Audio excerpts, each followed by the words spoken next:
Hamid Official. Hamid Official. Hamid. Сәлем достар, бұл қызықты ақпараттар беретін Хамид Official YouTube каналы. Бүгін сіздерге талай хит әндердің авторы, керемет орындаушы, ерекше стильді әнші Строманың жеке өмірі және шығармашылығы жайында ең қызықты ақпараттарды айтатын боламыз.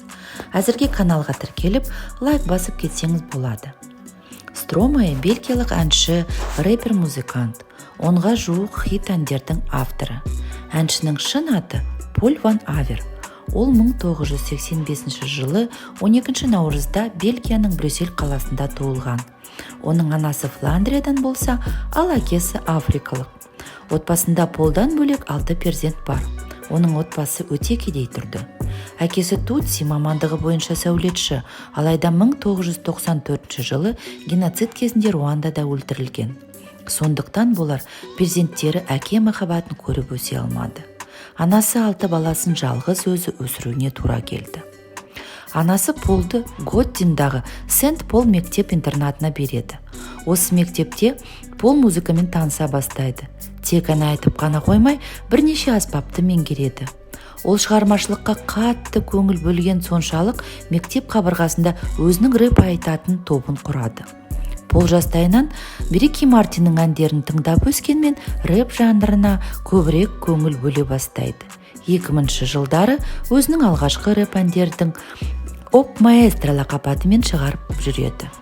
Алайда бұл лақап аты ұнамағандықтан досымен ақылдаса келе Маэстро сөзін екіге бөліп Стромай лақапатын таңдап алады. 18 жасында Жеди есімді рэпермен дуэт әндер шығара бастайды. Уақыт өте екеуі бөлек кетіп, жаңа әндерін өзі шығарады. Ол ұлттық кинематография және радиоэлектроника институтында дыбыс режиссері мамандығын оқып, және оқуына ақша төлеу үшін фастфуд дәмханаларына жұмыс істей бастады. Ал кешкісін музыкамен айналысуға уақыт бөлді. Осылайша 2006 жылы Пол өзінің дебюттік альбомын шығарады. Әндерінде, сөздерінде, музыкасында өзі шығарып әлеуметтік желге таратады. 2009 жылы оқуды бітіріп радиода істей бастаған сәтте әуез әндерін эфирге бере бастайды. Сол уақытта радиода менеджер қызметін атқарған Винсент есімді жігіт Стромайның бір әнін тыңдап қатты қызығушылық танытады. Стромайны әлемге танытқан Allure Dance әні алғаш рет радиода ротацияға шығып, тез таралып кетеді. Француз тілінде жазылған ән Франция, Германия елдерінде бірге хит айналып, әлем бойынша топ чарттардың көш басында тұрады. Дәл осы ән Стромайның визит картасы болып, әлем бойынша танылуына үлес қосады. Бұл әннің қазақша атауы «Сонда да біз билейміз» деп аталады. Мағынасы өмірде қандай қиындықтар болса да билеу керек деген ұғымды білдіреді. Стромайны осы әнмен барлығы танып, жаңадан шыққан талантты әншіге көптеген продюсерлар қызыға бастайды. Франциядағы Universal Music продюсерлік орталығы жас әртіске бірден тиімді келісімшарт ұсынады. 2013 жылы әнші Allure Dance әні үшін Energy Awards'тың марапатына ие болады. Естеріңізде болса, бұл ән хит бола салысымен Алена Даст деген атпен орысша нұсқасы шыққан еді.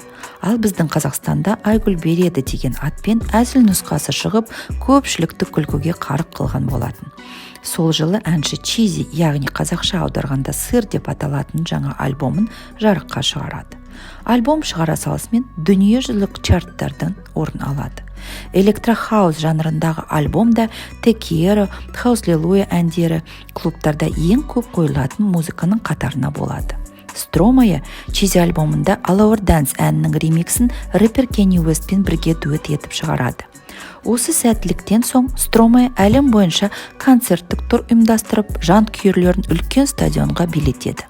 Ол тек жанды дауыста ән айтып қана қоймай, өзінің ерекше би әрекеттермен тыңдармандарын таң қалдырудан жалықпайтын. Оның бойы 191 сантиметр, денесі арық болған соншалық би өзіне қатты жасатын болған. 2011 жылы әнші Мисс Бельгия 2005 жеңіп алған модель Татьяна Сильваға үйленеді. Алайда бір жылдан соң ажырасып кетеді. 2013 жылы әншінің 3-ші альбомы жарық көреді.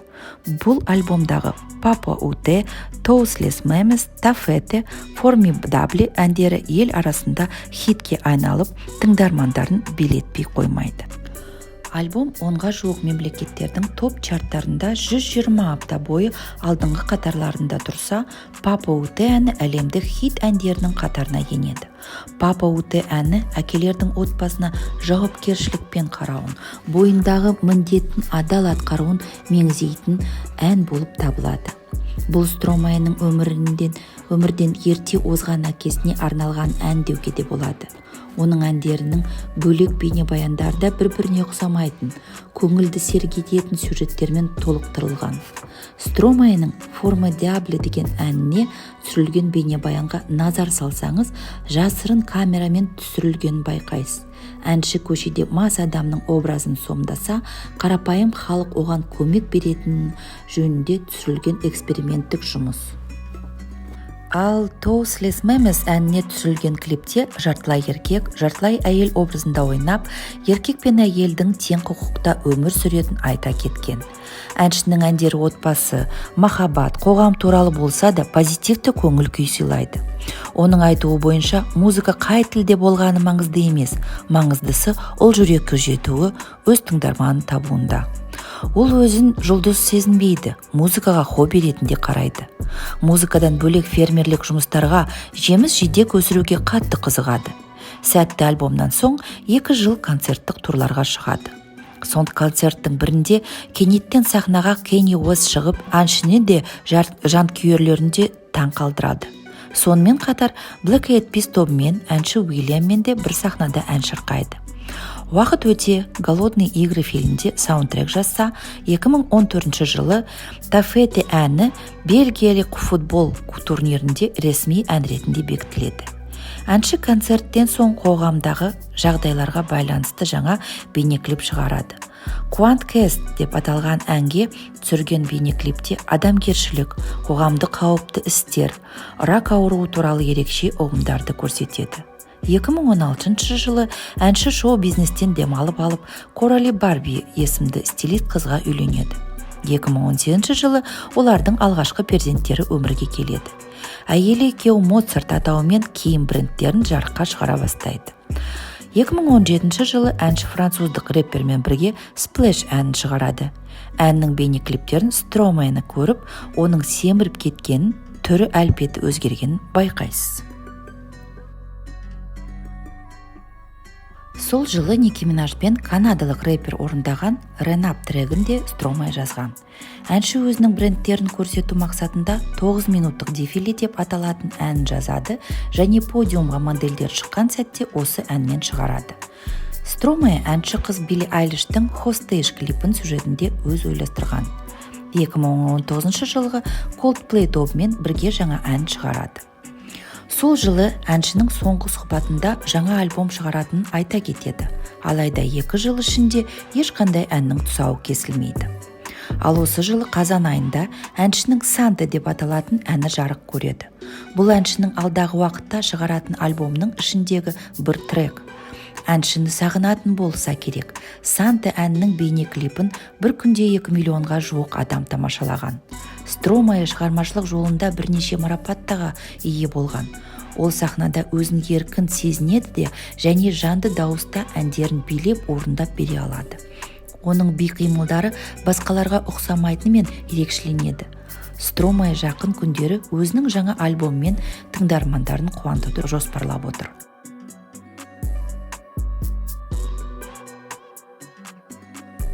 Иә достар, Стромайның All Dance, Papa Ute әндерін әлі күнге дейін сүйіп тыңдаймыз. Рас, осы әндер шыққан сәтте мейрамханаларда, клубтарда, тойханаларда қаншама адамды билетті десеңші.